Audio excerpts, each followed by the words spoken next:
The world is my canvas, my camera's my paintbrush, and the editor is my paint. Welcome to the documentary of a film artist. Day 20. What's up, people of YouTube? It's your boy M. Lee on the films, and I'm here breaking down, taking you guys behind the scenes of my latest video I did up at Comic-Con called Movie Short, subtitle Comic-Con, our tiny Comic-Con adventure. So as I recently said inside one of my other videos, I said that a lot of my best videos are the spur of the moment videos where I just come up with this idea out of nowhere and I just go ahead and just film it, just no plans, nothing written down, just do it.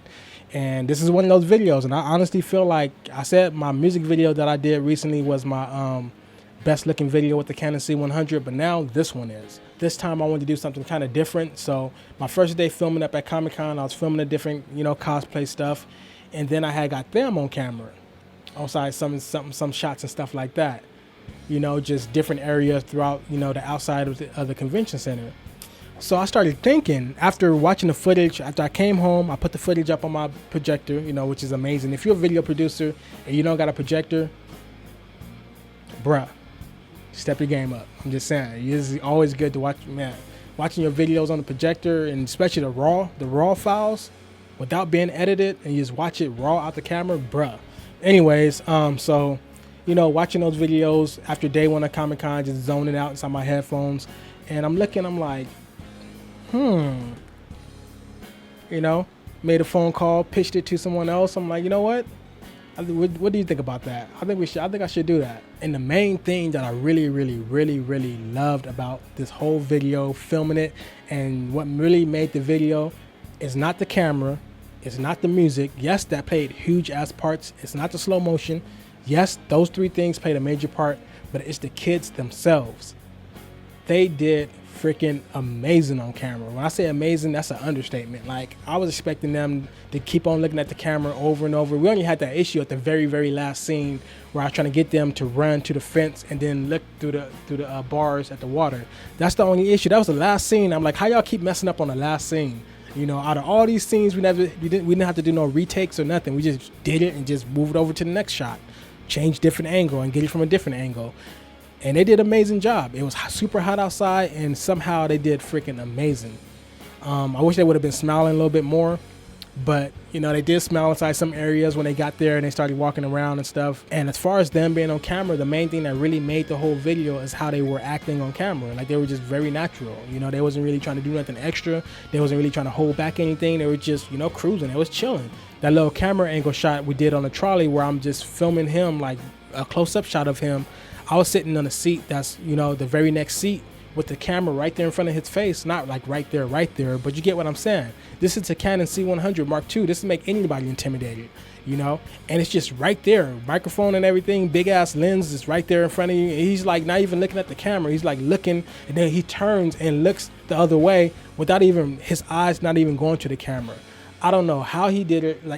I know how he did it, but these are kids. Like, that was like completely natural. Like, that made my day. Like, watching that footage, that's why I had to do a behind the scenes video sooner than later, because like that really impressed me. I didn't have to tell them nothing.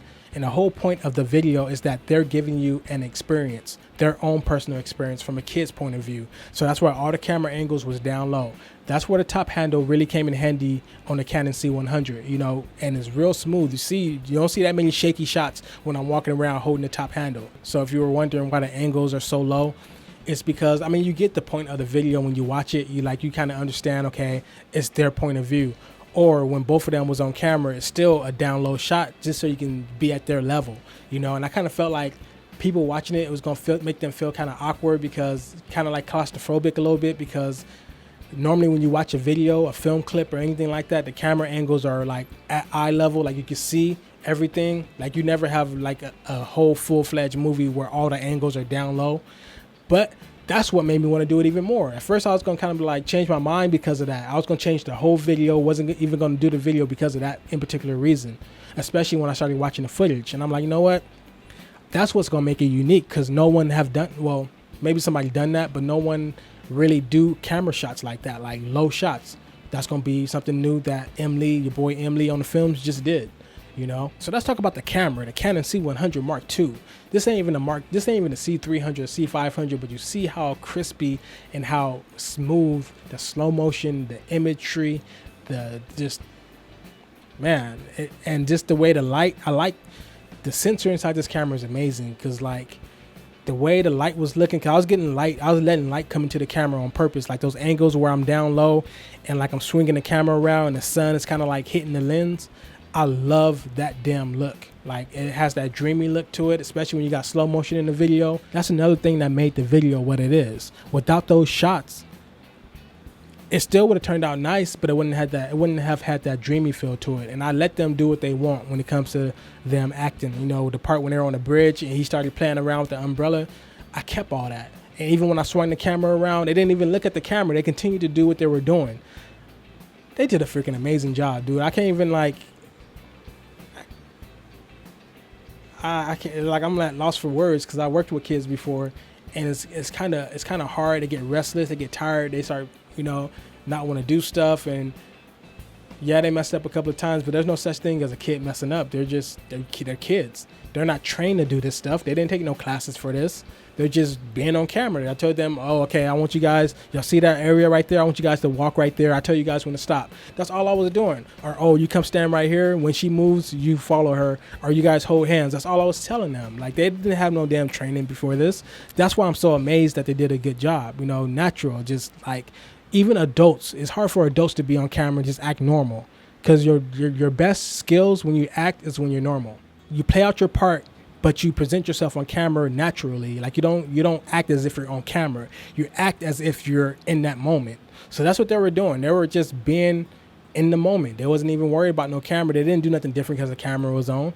Even when she started like playing around and jumping around, that's what she does normally. I'm surprised she wasn't doing that even more. Actually, she was. She started running off. We had to keep on telling her to stop. She was leaving him and stuff and keep playing around and stuff. But she was playing around on the parts that they were supposed to be actually only walking on. And then the parts I did want her to play around on, she wasn't really playing around. And it's just so many different shots that I love. I like the part where he handed her the book. We didn't plan that out. He just handed her the magazine. She started walking, opened it up. I swung the camera around, top handle. Boy. But I swung the camera around. She started opening up the pages. I didn't tell her to do that. She was just looking through and stuff like that. So damn natural, dude. Like, that's why this is my best video I ever filmed in my life. I'm just going to say that, because the music was perfect. The kids were perfect. Their acting on camera was perfect, even though they wasn't even acting, but the acting was perfect. The camera shots was perfect. The camera settings was perfect. Some shots was kind of iffy. I couldn't really judge exposure properly. I could have, but like, it's kind of hard to tell my levels and stuff like that. I ain't gonna go into detail. That's just too much to explain. And the color grading and everything I did, all I did was warm up the footage a little bit, because I loved how good it looked without even C100, dude, for real. Like, just the natural colors that you get from this, shooting at the HDR setting, the high dynamic range. You don't even need to color grade it if you don't want to. You can film a movie with that color. It don't have to be, unless you want it to look like a sci-fi feel to it, or an action movie with the blue and the orange feel or something like that. Other than that, if you just want to just shoot like a normal ass movie, you can set it to cinema and keep that style of, color, or you can just choose HDR and keep that style of color. You don't have to boost the contrast if you don't want to. I didn't boost the contrast. All I did was take the overall global color setting and boosted up, raised it up 3%. Final Cut Pro 10. Take the global, push it over to like the yellows in a little bit, click up on the arrow 3 times, 3%.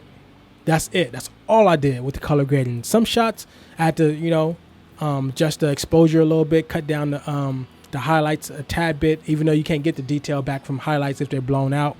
But, just to bring down the overall gamma of the overall video, bring that down probably 2% on some shots.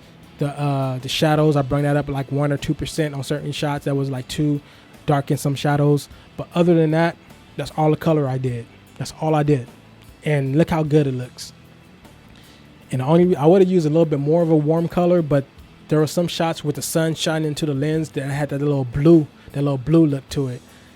And I wanted to keep that. So I made sure I kept, you know, I didn't want to warm it up too much to where I lose that little blue like light that shines through the camera and stuff when you're, you know, when the light is shining through.